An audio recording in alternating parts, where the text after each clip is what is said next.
Chapter 7 of Stones and Water, Boots. Roberto smoothed his blanket flat. It wasn't really a blanket, it was an empty cement sack, but in his head he called it his blanket. He wrapped it around himself, tucking it up under his armpits. It covered most of his abdomen that way. He tied it in place with a rope, which he passed around his chest twice. His blanket was his only possession besides the clothes on his body and the hemisphere stone the Polish girl had given him. He kept his blanket with him at all times. The air was cold. Eastern Europe in late fall was colder than the coldest winter days in Venice, but Roberto resisted the temptation to untie his blanket and wear it as a jacket. Without his blanket to crawl into at night, he would freeze to death. There was no doubt about that. He couldn't risk wearing it out by poking holes in his arms and his head and letting it get caught in things all day long, as some of the other boys did. Anyway, if he was lucky, they'd be working all day. Work kept him warm. He shook Enzo's shoulder till he was sure his friend was awake. Roberto was an early riser by nature. Enzo wasn't. But it was important that Enzo get up before the others and relieve himself in privacy. So Roberto woke him without fail. Now Enzo groaned and poked his face out of his blanket. He opened his eyes and looked up at the sky, then he closed them again and rolled over to the hard ground. Roberto didn't worry. This was Enzo's routine. Roberto let his eyes travel across the rows of sleeping boys. The nights of sleeping in the barn and the farm work camp seemed luxurious compared to the bedding down on the open dirt here. A wolf howled in the distance. Other wolves joined in. That was odd. Usually the howls started at twilight when the temperature dropped to freezing or below and continued intermittently till Roberto fell asleep. The sound didn't worry him in any case. Wolves, even in a large pack, wouldn't approach a camp with so many people. Enzo had assured him of that. He said that it probably wasn't a big pack anyway. Most of the wolves of Ukraine were in the forests of the Carpathian Mountains, not here in the Great Valleys. It turned out that Enzo had read a lot about nature. He was the only one to spot the cyclone off in the distance a few weeks back. He said warmer weather would follow for a day or two afterward, and he was right. He was the one who named the long, low, slinky creature they'd seen racing at the edge of the woods one dusk, weasels. He could even name some of the trees, hornbeam and oak and ash, things a boy from Venice had never seen except in photographs. Enzo wove these bits of their surroundings into the bedtime stories he told every night. And he wove in their mothers and their fathers, and Sergio and Memo and the canal near the big wooden bridge of the Accademia under the midnight moon, and the winding staircase called the Bavolo that looked like a snail shell, and oh, so many things of Venice that made Roberto's heart want to keep pumping against all odds. All good things happened in Enzo's stories. Every child ate sweet grapes and walked in summer heat. Any threat was easily foiled. Those stories gave the only true peaceful moments of Roberto's day. Roberto took off the piece of material from his head and untied the knot and shook it out. Then he put it back in place, careful to cover both ears and his forehead, tying it behind the nape of his neck. The material was wool and it kept his head warm. A few weeks back, one of the soldiers had died after a fever. The other soldiers burned all his belongings in fear of a disease. But a boy from Bolzano snatched the soldier's wool blanket before it caught fire. The boys divided it up equally. Almost all of them had fashioned hats from their pieces. Several of the boys had died too, not all from fever though. Some had coughed themselves to death, great, wet, racking coughs, and some who hadn't managed to find sacks for blankets had frozen. Roberto put his hands in his armpits and made his way past the sleeping boys. One of the disadvantages of the way he tied his blanket around his abdomen was that he couldn't put his hands in his pocket, but that was okay too, because when he put his hands in his pockets, he felt the Polish girl's stone. As long as he wasn't feeling the stone, he could go hours without thinking about her, without wondering what had become of her. Sometimes he thought of throwing the stone away. He didn't know why he kept it. The stone on his arms had already turned a white blue just from being exposed for those few minutes since he woke. This was the coldest day yet, but his legs were covered at least. That's because Roberto had been the first to discover one of the frozen boys, and the first to discover a body got his choice of whatever clothing he wanted before the others pillaged it. The boy had a short-sleeved shirt like Roberto, but the others had trousers instead of shorts. So now Roberto wore trousers. The trousers were short for him. His ankle and part of his calf stuck out, but he loved them. He had offered to share them with Enzo, trading pants every other day. Enzo seemed to suffer from the cold even more than Roberto did, but Enzo was so tall the trousers weren't much of an improvement over shorts. So after the first time of trading, Enzo said the trade didn't make sense, and Roberto got to wear the trousers every day. He felt slightly guilty about it, but it wasn't his fault the boy who had died had been short. And Enzo had better shoes than Roberto anyway. His original shoes were still holding out pretty good. Roberto, on the other hand, had outgrown his shoes sometime that fall. He'd worn holes through the toes. It wouldn't have been much of a loss, given the holes he'd worn in the bottom as well, except for the bitter cold of the ground, even then. But Roberto had been lucky. Another boy discovered a body a few days later with boots.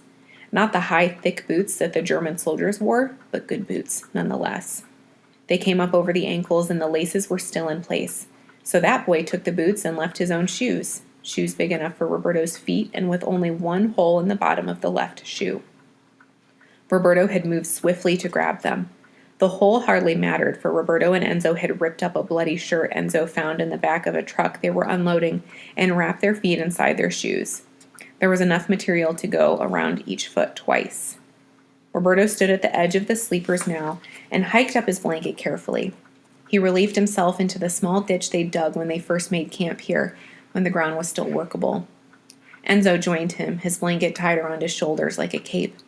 Enzo's blanket was a potato sack, so it was pliable enough to tie, but it was no warmer than a cement sack. Their breath made white balls of vapor in front of their faces. Their urine streams made the frozen dirt hiss. Winter came early to this part of Ukraine, wherever this part of Ukraine was. The only thing Roberto knew for sure was that it was far from any settlements. The whole idea was for the Germans to have an airstrip here, near enemy lines, so they could refuel planes on their way to and returning from attacks on Russian airports, factories, and cities. They had come all the way here in the backs of trucks, one after another across the whole of Poland. Then they turned southeast down into Ukraine. At times it was slow going. The rain came relentlessly, and the roads turned to mud deeper than a hand, then deeper than an arm. The dry days that followed were actually the hardest because the mud softened into ruts and high ridges, so that even the big wheels of the trucks couldn't roll over them. That's when the boys would get out of the trucks and pick at the road until it was passable. The boys were good at picking and digging and everything else, for only the strongest, best workers wound up in Eastern Europe, especially if they had caused trouble at their last work camp. Roberto had been told this. The Italian boys in this camp tried hard to understand one another. They brought out their school Italian and struggled along with that when necessary, but most of the time each spoke his own dialect, slowly and carefully. Roberto found that if he just loosened his ear up a bit, he could understand most of what was being said to him, even though the boys who weren't from the Veneto region had a lot of trouble understanding Roberto. They said Venetian dialect was a totally different language. Still, Roberto noticed that when they truly needed to understand him, they did. Language was prized among the boys. Language was necessary for plotting. They were constantly plotting a theft of cigarettes or food. Now and then they plotted escape. There was still a sense of each boy for himself, but there was also a sense of strength and unity. And the German soldiers knew that. They watched the boys more attentively than in the old camp, but they never beat them. They wanted them strong and able to work, and it was something more too. The soldiers were kinder here than in the last work camp. It was as though being isolated in the wilds of Ukraine had made all of them comrades somehow. Roberto wasn't hungry anymore, or at least not in the same way. They ate worse than at the work camp in Poland. Nothing but watery soup, a small piece of broth, of course, and the garbage left by the soldiers. But he had grown accustomed to his lot, and his stomach hardly ever growled, even though his mind sometimes still conjured up images of grilled sea bass and fluffy gnocchi. And when his stomach did growl sometimes at night, he took out a soup bone he had snatched from the garbage and sucked on it, even though it had long ago become dry as old leather. Enzo carefully inspected anything that resembled meat before eating it. Roberto knew the things they ate were hardly recognizable as food, so the inspection was unreliable. Still, he nodded in agreement when Enzo declared the meat to be something other than pork. None of the boys complained about the food with each other, but they plotted to steal the occasional fresh vegetables reserved for the soldiers, or a container of sour milk, or a sweet cake, and sometimes the theft plots ended in success. Roberto had never considered carrots anything special before. Now they were a treasure. He thought about the Polish girl back at the pen and at the last work camp, and his yearning for more food suddenly seemed obscene. Shame made his ears hot. At least that was comfort. If only he could get away from here. Away and away and away. Escape from the soldiers, from the knowledge that soldiers existed. Once an escape plot among the boys had actually succeeded. 3 boys had crawled up under the tarp of an enemy truck one night and been transported out of camp the next morning. They planned to jump off as soon as they found themselves on the outskirts of a town. They would follow train tracks and somehow get on a train going west. No one knew if they made it home, but everyone said they did. No one talked about the fact they had to make it across Poland, which had fallen to the Germans at the very beginning of the war. So no place, utterly no place, in Poland was German-free. And then across Czechoslovakia and Austria, both under German rule. Roberto didn't like to speculate on those boys. When he and Enzo had been driving here in the back of the truck with a handful of other Italian boys, they'd listened for train whistles. They'd paid attention to whatever the tires of their trucks crossed over, especially to train tracks. They, too, had thought about jumping out and hitching a ride on a train. Venetian boys didn't really think in terms of kilometers. Roberto had always measured distance and how many minutes it took to walk someplace. But the boys from cities on the mainland could estimate long distance as well. They said the tracks crossed this land at intervals of 50 to 100 kilometers. That was a lot. A person could walk all day through interminable black pine forests only to wait for a train that might be going too fast to jump onto, or going in the wrong direction, or that had no open freight car doors, or that was full of soldiers with guns. Roberto tried to talk the 3 boys out of their escape plan. He had listed all the obstacles. They acted like they didn't understand him. They brushed him off and whispered to each other in excited bursts. A few days later, they were gone. The soldiers hadn't made a big deal of the escape. The tarmac was already completed by then, and the only real work left was to refuel the planes when they landed and keep the airstrip in good shape. It was work they could do easily. Roberto expected that the only reason some of them hadn't already been sent to a new location to build another airstrip was that it was too late in the season to work the earth. "The air hurts today," said Enzo. "My bones ache. I feel like an old man, like my father." He leaned back on his heels and stretched in spite of the cold. "I wish he knew I was thinking of him." Roberto rubbed his arms up and down. Then he put his hands back in his armpits. He had to find cloth to wrap his hands soon. He didn't know how much longer he could go without getting frostbite. But as long as his fingers hurt, he was okay. He thought of his own father's aches and pains. Sometimes after a day of good business, his father would be so stiff from standing in the rear of the gondola all day that he couldn't sit. He'd stand in the kitchen and Roberto and Sergio would rub his legs and massage his back and neck until the knotted muscles finally yielded and he could bend his knees and rest in the chair that was reserved for him alone. Had winter come to Venice yet? Roberto wasn't sure, but he thought it was around the middle of November. Probably there were high waters in Venice now. Probably his father had lots of extra jobs transporting people across flooded Campos. Roberto thought suddenly of the Campo Santa Margareta and the wonderful ice cream store there. How could he be thinking of ice cream on such a cold morning? But there it was, creamy gianduia, chocolate with hazelnut flavoring. He opened his mouth instinctively. The cold air pierced his throat. He rubbed his throat, then his cheeks, then his eyes. "Oh, Enzo!" He pointed. Roberto and Enzo walked around the ditch. A few meters back in the dirt lay 2 German soldiers. The boys walked closer. The soldiers were gray-faced and lifeless. A bottle lay shattered on the ground nearby. Roberto smelled it. Really strong vodka. Probably close to pure alcohol. One of the bodies still clutched another empty bottle. It was the same soldier who had let the Italian boys have a taste one night not long before. The soldier had done it secretly, not letting the other soldiers know. He was always the nicest to the Italian boys. Vodka was terrible stuff, though. Roberto had gagged when he tasted it. Roberto knelt beside that soldier and fingered the sleeve of his uniform. The Germans were clothed well compared to the Italian boys, but their clothing was still too thin for this weather. They'd passed out and frozen to death. Roberto stared at this soldier's face. He wasn't really all that many years older than Sergio, maybe 18 or 19, at the oldest, but he looked ageless now, like a grandfather. Death made him ancient overnight. The poor idiots. We could take their clothes, trousers, gloves, everything. Enzo spoke in a whisper. We could get out of here. Only what if a Soviet farmer saw them in German uniforms and shot at them before they could explain? And how would they explain? They were Italians after all, and Italy was at war with these people. And how far would they have to walk to the nearest train? And the dead soldiers were bigger than Roberto and Enzo. Their clothes would hang limp on them. But Enzo was already tugging at the boots of the other soldier. The boots were good. No matter what, those boots were worth having. Roberto pulled at the boots on his soldier.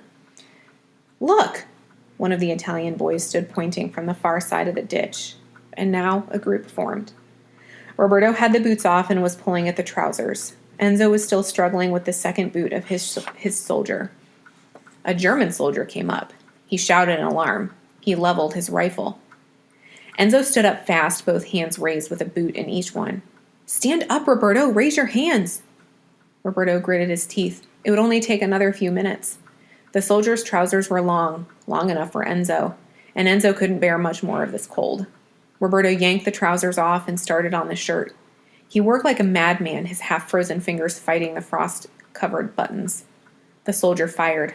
The bullet went over Roberto's head. Enzo dropped the boots and pulled Roberto to his feet. No! Roberto struggled to get free. We can be warm! Warm, Enzo! Enzo held him tighter. He raised Roberto's hands with his over their heads. Stay alive. Please, Roberto, stay alive. Roberto blinked. His eyes darted all around. Then they came to rest on Enzo's face, on his steady black eyes. He breathed evenly again. That's good. Real good.